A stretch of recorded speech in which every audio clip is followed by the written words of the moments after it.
pagi Pak Hadi. Pagi juga Jika. Baik Pak Hadi, mohon izin saya Ajika Bosyaulandari, CKP Angkatan 10 Kabupaten Pemalang, mohon izin untuk melaksanakan atau melakukan wawancara dengan Pak Hadi selaku pimpinan kami di SMP Negeri 4 Pemalang.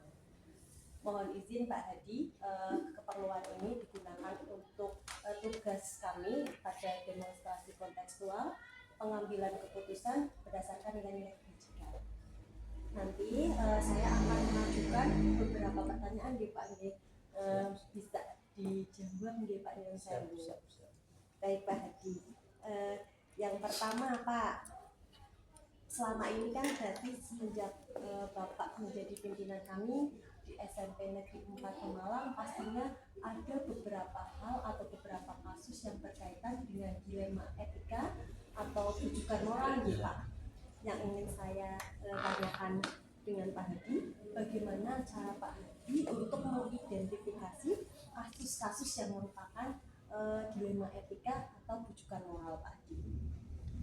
Baik, Jika setiap instansi dengan berbagai banyak orang itu kan pasti ada masalah ya, baik kecil, sedang maupun besar.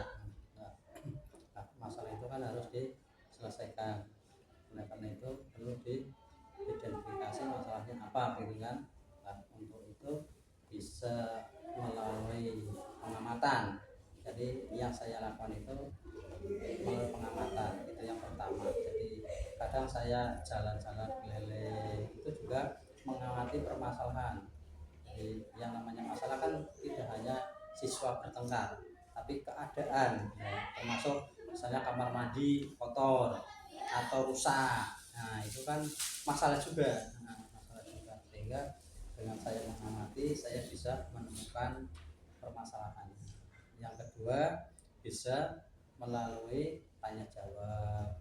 Jadi kadang saya tanya dengan Jika itu dalam rangka ya menggali permasalahan, apakah ada permasalahan yang terjadi dalam proses pembelajaran. Misalnya saya tanya dengan siswa, saya tanya dengan penjaga ruang guru dan lain sebagainya, itu dalam rangka untuk mengidentifikasi masalah yang terjadi di sekolah. Karena sekolah ini kan cukup kompleks. Baik, terima kasih Pak Hadi. Berarti secara garis besarnya bisa dilakukan dengan cara observasi ya Pak, dan tanya jawab misalnya ada suatu masalah. Nggih Pak Hadi, matur nuwun Bapak. Lalu bagaimana selama ini Bapak menjalankan pengambilan keputusan, terutama pada kasus-kasus di mana ada dua kepentingan yang sama-sama benar Bapak, atau sama-sama mengandung nilai kebajikan? Nah, itu kadang yang menjadi persoalan, artinya harus hati-hati dalam mengambil keputusan tentang hal itu ya. Nah, makanya jadi di samping saya menggunakan aturan-aturan tertentu yang berlaku, saya juga harus memperhatikan latar belakang dari permasalahan itu. Contoh misalnya ada dua anak yang terlambat. Nah, secara normatif aturan maka ini harus sama-sama dihukum ya, baik apa ringan, sedang atau berat. Tetapi ada pertimbangan lain, yaitu latar belakang dari masalah itu. Satu anak terlambat karena disengaja atau sudah biasa ya, alasannya bangun siang dan sebagainya, itu sengaja. Kemudian yang satunya lagi anak itu terlambat tapi karena terlambatnya itu tidak disengaja. Misalnya di rumah karena ekonominya lemah, kemudian dia sebelum berangkat harus membantu orang tua, misalnya mengantarkan jajanan dulu ke tempat tertentu, atau barangkali dia juga harus membantu memandikan adiknya. Nah, dari latar belakang ini kan tidak, seharusnya hukuman itu tidak harus sama ya kan, lebih ringan yang anak ini membantu karena tidak disengaja dan ini keadaan. Berarti ada identifikasi kasus terlebih dahulu yang berupa latar belakang kasusnya nih Pak Anggit. Baik, terima kasih. Lalu Pak Ngapunten, untuk langkah-langkah atau prosedur yang biasa Pak Hadi lakukan dalam menyelesaikan itu, Ya. selain mengidentifikasi apa Pak? Selain mengidentifikasi, ya saya harus berkoordinasi dengan guru BK, kemudian juga wali kelas, kemudian juga para wakil-wakil guru senior, kemudian bisa saja dengan orang tua. Berarti melibatkan semua Melibatkan komponen semua ya Pak. komponen. Baik. Lalu untuk hal-hal apa saja yang selama ini Pak Hadi anggap efektif dalam pengambilan keputusan pada kasus dilema etika Pak? Ya, saya harus komunikasi baik dengan rekan-rekan kerja, harus koordinasi. Jadi sebelum keputusan itu diputuskan dan hasilnya itu tidak merugikan salah satu pihak, ya saya tetap harus koordinasi dengan pihak-pihak terkait. Bahkan saya harus kadang konsultasi dengan atasan saya melalui pengawas misalnya. Baik, Pak Hadi. Berarti yang paling efektif yang pertama itu komunikasinya Komunikasi nih Pak. baik. Komunikasi, lalu untuk kolaborasi dengan beberapa pihak. Baik Pak Hadi. Untuk yang berikutnya Pak, pasti dalam hal-hal demikian, dalam menghadapi kasus-kasus dilema etika atau bujukan moral, pasti ada tantangannya ya Pak. Nah, untuk tantangannya yang selama ini Pak Hadi hadapi dalam pengambilan keputusan apa saja Pak? Misalnya ini ada anak yang beberapa hari atau beberapa minggu tidak masuk. Di sisi lain guru harus memberikan nilai. Nah itu kan kalau anak ini diputuskan tidak naik, ini kan akan merugikan anak. Maka hal itu harus diselesaikan. Itu menjadi tantangan. Satu pihak anak itu tidak ada yang naik, artinya tidak ada anak yang tidak sekolah atau tidak ada anak yang putus sekolah. Tetapi di sisi lain anak itu tidak mengikuti aturan, tidak berangkat dan sebagainya. Ini kan sebuah tantangan. Maka saya selaku pimpinan berkoordinasi dengan guru yang mengajar atau guru yang bersangkutan, kemudian dari BK, kemudian dari pihak anak, bila perlu orang tuanya saya pertemukan, dan kemudian di situ diberi solusi. Artinya anak ini harus mengikuti tes susulan, bisa untuk mendapatkan nilai ya. Jadi pihak sekolah tidak boleh pemutusan anak ini tidak naik karena tidak mengikuti ya. Tapi harus diberikan solusi. Nah, solusinya yaitu harus mengikuti tes susulan atau pengerjaan tugas susulan. Baik Pak, berarti untuk tantangannya itu pasti setiap kasus ada. Pasti ada.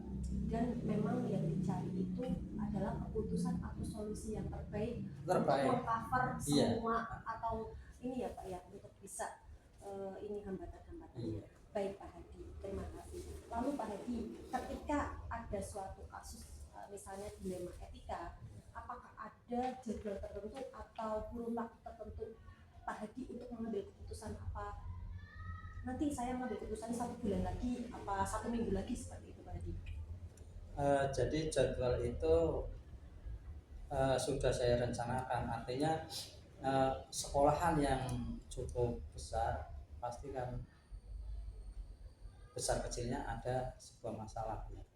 Jadi saya evaluasi, saya jadwalkan setiap minggu itu saya evaluasi. Kalau begitu setiap minggu, kemudian saya juga mengevaluasi setiap bulan. Artinya biar ada masukan, ada solusi dan lain sebagainya. Nah, namun tidak semua permasalahan itu diselesaikan sesuai jadwal, tapi ada kalanya yang harus diselesaikan saat itu. Contoh misalnya ada anak tidak sengaja berjanda, kemudian salah satunya jatuh atau apa, kemudian lapor dan orang tuanya tidak terima, kemudian datang ke sekolahan marah-marah dan lain sebagainya. Nah Nah, itu kan harus diselesaikan, tidak harus menunggu 1 minggu atau 1 bulan, saat itu juga harus diselesaikan. Itu jadi jadwal ya kita menyesuaikan situasi, kira-kira ada masalah yang harus diselesaikan saat itu ya selesaikan saat itu. Kalau misalnya bisa nunggu 1 minggu harus 1 bulan. Baik Bapak, berarti penjadwalan itu berdasarkan urgensinya. Iya, betul. Oke. Berarti kalau misalnya ada yang urgent ya berarti Iya, harus diputuskan harus. saat itu juga Iya. gitu ya Pak. Baik Pak Hadi, terima kasih. Lalu Pak, apakah ada seseorang atau faktor-faktor apa yang selama ini menurut Pak Hadi itu mempermudah dalam Pak Hadi mengambil keputusan? Ya, yang mempermudah ya rekan-rekan kita. Jadi koordinasi dengan berbagai pihak, ada dengan guru BK, wali kelas, guru mapel, kemudian komunikasi dengan pengawas. Itu yang bisa membantu saya untuk menyelesaikan masalah, karena tidak mungkin semua masalah itu saya selesaikan sendiri nanti. Tapi kan ada bobotnya, ada yang ringan, sedang, dan berat. Kalau ringan bisa saya selesaikan ya saya selesaikan, tapi kira-kira membutuhkan pertimbangan ya saya minta masukan dari rekan-rekan. Baik Pak, berarti memang komunikasi, koordinasi nih Pak sama segala komponen ya yang terkait ya. Baik Pak, tadi dari awal sampai akhir sungguh sangat luar biasa sekali Pak Hadi untuk penjelasan dari Pak Hadi berkaitan dengan pengambilan keputusan. Nah, pastinya ada beberapa pesan moral atau hal yang Pak Hadi petik nih Pak dalam pengambilan keputusan Pak Hadi. Kira-kira apa Pak untuk yang bisa dipetik dalam pengambilan keputusan yang selama ini Pak Hadi lakukan? Menurut saya itu yang paling penting adalah bangun komunikasi yang baik dengan semua komponen ya, jadi dengan orang tua, dengan siswa, dengan guru BK dan lain sebagainya. Itu yang penting komunikasi yang baik, karena masalah itu biasanya muncul karena miskomunikasi ya. Kadang masalah sepele tapi karena kurangnya komunikasi akan menjadi masalah. Misalnya saya tidak pernah menyapa seseorang padahal tidak ada masalah, tetapi pihak sana biasa merasa tidak dihargai atau tidak diwongke ya, jadi hanya masalah itu saja. Atau kadang saya sering ngobrol dengan si A ya, dianggapnya hanya orang-orang itu yang saya percaya, padahal kan karena komunikasi itu karena pekerjaan dan lain sebagainya. Jadi itu kesimpulannya menurut saya ya, bangun komunikasi yang baik sehingga ketika memutuskan suatu masalah tidak merugikan salah satu pihak. Jadi sama-sama bombong gitu. Baik Pak Hadi, terima kasih sekali. Berarti memang komunikasi adalah kunci segalanya nih Pak. Terima kasih atas segala penjelasan dan penjabaran. Saya juga mohon doa supaya bisa mengambil hikmah atau mengambil manfaat yang luar biasa tadi yang Pak Hadi sampaikan dari awal sampai akhir. Ini terima kasih sekali Pak Hadi atas kesediaan waktunya dalam wawancara pada siang hari ini ya Pak Hadi. Terima kasih, saya cukupkan ya Pak Hadi. Terima kasih. Assalamualaikum Pak Hadi. Waalaikumsalam warahmatullahi wabarakatuh.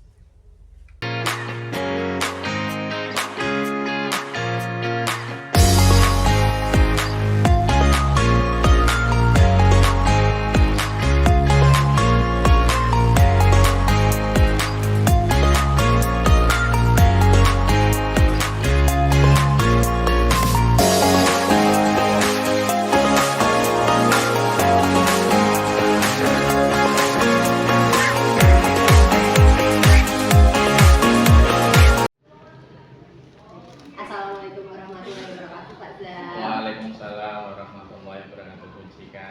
Apa kabar Pak Zam? Alhamdulillah baik. Mbak Cika gimana kabarnya? Alhamdulillah baik juga Pak.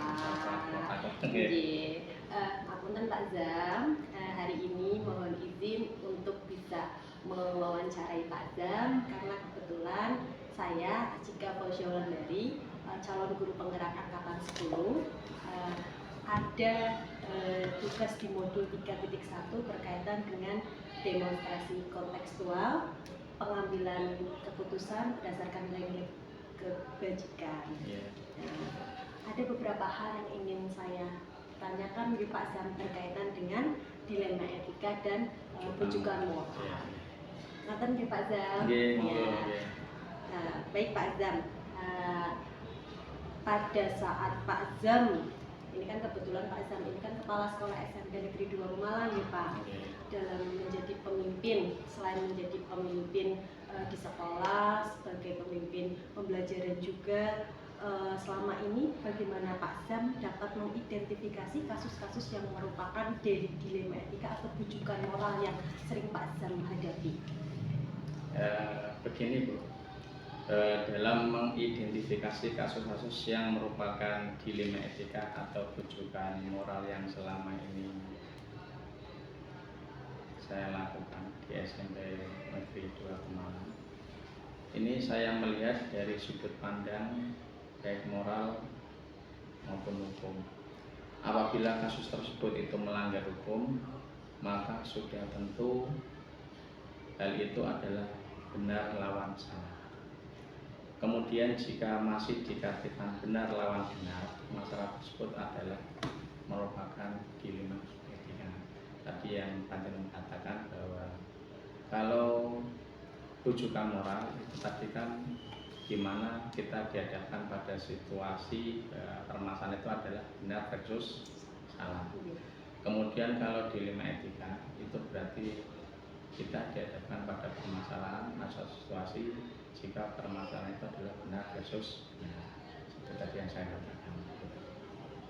Lalu Pak Zam, selama ini bagaimana Pak Zam menjalankan pengambilan keputusan di sekolah, terutama pada kasus-kasus yang berkaitan dengan dilema etika atau bujukan moral, tapi sesuai dengan mengandung nilai kebajikan Pak Zam? Selama ini yang saya lakukan itu dengan cara identifikasi kasus dari berbagai sudut pandang yang ada. Kemudian kami akan melakukan dengan cara menimbang secara matang, di mana yang paling benar dan keputusan tersebut menguntungkan banyak orang, sehingga keputusan yang kita ambil nantinya itu paling tidak itu bisa memberikan kemanfaatan pada semua orang. Tentunya keputusan itu tidak semua bisa memberikan apa ya Mbak, seperti ibaratnya semua orang bisa menerima. Tentunya ada pihak-pihak yang kurang ada beberapa pihak. Berarti kesimpulannya semuanya kalau bisa semua tidak dirugikan. Betul, gitu, iya. Walaupun mungkin pasti ada satu dua yang mesti belum bisa menerima. Baik Pak Zam, berarti seperti itu. Lalu langkah-langkah biasanya kan pada saat pengambilan keputusan ada yang namanya langkah-langkah atau prosedur nih Pak Zam. Nah biasanya langkah-langkah atau prosedur yang Pak Zam lakukan dalam pengambilan keputusan seperti apa Pak Zam? Langkah-langkah yang selama ini saya lakukan dalam menyelesaikan suatu permasalahan atau dapat dikatakan prosedurnya itu diantaranya menentukan penyebab permasalahan tersebut itu apa, kemudian siapa-siapa di dalamnya yang terlibat, kemudian kita diskusikan bersama dengan para pimpinan sekolah, kemudian dengan membuat ibaratnya kita mengumpulkan suatu data atau informasi sehingga nanti dapat dicapai suatu solusi untuk mengatasi permasalahan tersebut. Oke Pak Zam, berarti dicari dulu penyebabnya apa, lalu siapa yang terlibat nggih Pak. Terus setelah itu nanti mungkin didiskusikan dengan keterlibatan permasalahan yang terlibat tersebut. Baik. Sehingga nanti kan akan ditemukan suatu solusi. Nggih Pak Zam. Baik, terima kasih. Selanjutnya Pak Zam, hal-hal apa saja yang selama ini Pak Zam anggap efektif dalam pengambilan keputusan Pak Zam? Yang selama ini saya anggap efektif dalam pengambilan keputusan yang terkait dengan dilema etika, itu saya melakukan analisis kasus, kemudian menentukan solusinya, menyesuaikan dengan peraturan dan norma yang berlaku, serta mengedepankan kepentingan umum. Ya. Solusi tersebut bisa bermanfaat untuk banyak orang. Baik. Berarti luar biasa nih Pak Zam. Tapi kan pasti itu Pak, kalau misalnya dalam pengambilan keputusan seperti yang tadi Pak Zam katakan, tidak semuanya, walaupun sebagian besar itu menerima, tapi tidak semuanya itu yang menerima gitu. Berarti pasti ada tantangannya nih Pak. Lalu tantangan dalam pengambilan keputusan pada kasus-kasus dilema etika selama ini pripun Pak Zam? Ya, selama ini yang saya lakukan dalam menyelesaikan permasalahan-permasalahan yang berkaitan dengan dilema etika atau rujukan moral, tentunya tidak semulus apa yang dibayangkan, tetapi memang seperti apa yang jenengan sampaikan tadi, mesti banyak beberapa tantangan. Ya, tantangan dalam mengambil keputusan yaitu dengan cara mencari keputusan yang terbaik, karena keduanya merupakan masalah yang sama-sama benar. Ya. Dalam mengambil keputusan harus menguntungkan kedua belah pihak dan tidak merugikan salah satu. Harapannya seperti itu. Oh iya. Berarti garis besarnya itu menguntungkan semuanya, Pak. Harapannya seperti harapannya itu. Demikian. Baik, Pak Zam. Kalau misalnya ada suatu hal atau Pak Zam dihadapkan dengan masalah dilema etika, apakah ada jadwal atau kurun waktu tertentu untuk penyelesaian atau pengambilan keputusannya Pak? Ya, tentunya saya tidak bisa menjadwalkan dan tidak bisa memprogramkan, Pak. Tidak ada waktu khusus misalkan untuk menyelesaikan suatu permasalahan. Ya, kita lihat terlebih dahulu permasalahan tersebut seperti apa. Tetapi kalau memang masalah-masalah itu adalah permasalahan yang urgen yang harus kita selesaikan segera, maka mau tidak mau harus kita selesaikan, ya kan? Dengan cara bagaimana? Tentunya saya tidak akan mengambil keputusan secara pribadi. Ya, kita libatkan teman-teman pembantu pimpinan dalam hal ini wakil PPO, kemudian para dekan, kemudian wali kelas. Tetapi kalau misalkan masalah-masalah itu berarti masalah-masalah yang saya kira itu Pak tidak urgen, tidak harus segera diselesaikan, ya paling tidak harus kita target, kita jadwalkan kira-kira besok atau minggu depan dengan cara kita mencari informasi, data, kemudian siapa yang terlibat. Gitu. Intinya ya saya tidak akan menjadwalkan, tidak ada jadwal khusus tertentu dalam menyelesaikan permasalahan-permasalahan berkaitan dengan dilema etika atau rujukan moral.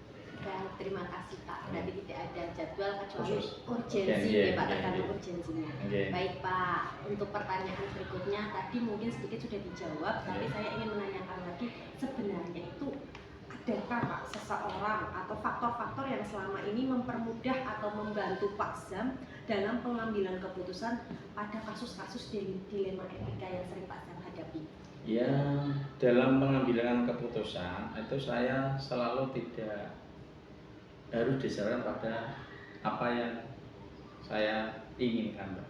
Paling tidak ada pihak-pihak yang saya libatkan. Dalam hal ini tentunya ya kalau di sekolah kan para pimpinan, kemudian ya pimpinan kan dari ada wakil, PPO, kemudian bisa juga nanti dari GK, kemudian dari wali kelas. Bahkan nanti kalau kita misalnya melibatkan wali murid, ya nggak masalah, ya kan? Nanti komite juga? Ya, bisa juga komite. Ataupun warga-warga sekolah kalau misalnya ada kaitan permasalahan yang ada di lingkungan sekolah.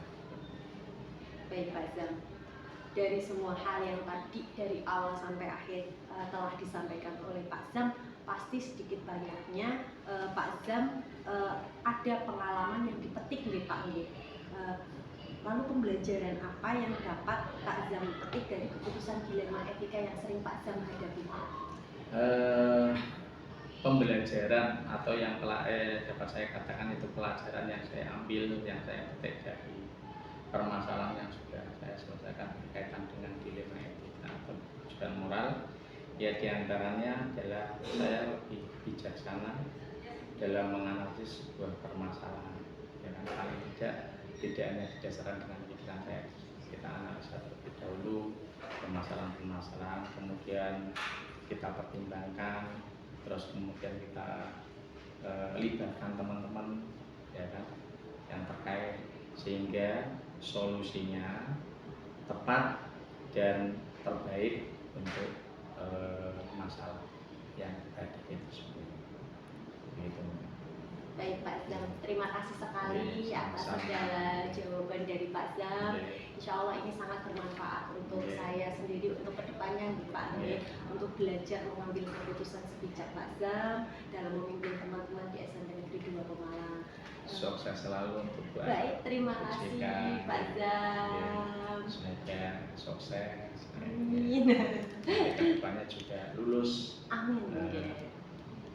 di modul-modul yang selanjutnya. Ini kan tinggal berapa modul? Berarti ini Iya. saya tinggal 2 modul terakhir Pak Zam. Insya Allah bulan depan ya bisa selesai. Nanti Oktober kita bisa panen karya. Alhamdulillah, mudah-mudahan selamat Iya, ya. Pak. Sukses selalu untuk uji. Terima kasih sekali Pak Zam. Semoga lulus. Amin. Terima kasih. Oke.